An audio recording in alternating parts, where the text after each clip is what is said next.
So ma'am next actual major doubt అడిగే ముందు usually ఈ బ్రెస్ట్ క్యాన్సర్ కానీ లేదా పెయిన్ కానీ గడ్డ కానీ ఓన్లీ మ్యారీడ్ ఉమెన్కి లేదా పిల్లల్ని ప్రెగ్నెన్సీ టైం ఆర్ పిల్లలు కన్న తర్వాత వచ్చే లేడీస్కి మాత్రమే వస్తుందా? అన్మ్యారీడ్ గర్ల్స్కి కూడా వస్తుందా? లేదు, బ్రెస్ట్ పెయిన్ అనేది ఫ్రామ్ డెవలప్మెంట్ స్టేజ్ దగ్గర నుంచి, అంటే టీనేజ్ గర్ల్స్ దగ్గర నుంచి మెనోపాజ్ 60s 70s ఆడవాళ్ళల్లో కూడా వస్తుంటుంది.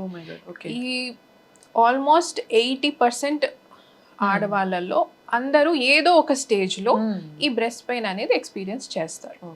అది టీనేజర్స్లో అయి ఉంటుంది, లేకపోతే డ్యూరింగ్ ప్రెగ్నెన్సీ బ్రెస్ట్ ఫీడింగ్ అప్పుడు కానీ, బ్రెస్ట్ ఫీడింగ్ అప్పుడు కూడా మిల్క్ డెవలప్మెంట్, మిల్క్ ఇవ్వడానికి బేబీస్కి ప్రిపేర్ అవుతుంటుంది కాబట్టి బ్రెస్ట్ పెరగడము, ఎంగార్జ్ అవ్వడము, దానివల్ల పెయిన్ రావడము, ఇవన్నీ కూడా ఉంటాయి. అలానే మెనోపాజ్లో కూడా సేమ్ ఇట్లాంటి ప్రాబ్లమ్సే వస్తాయి.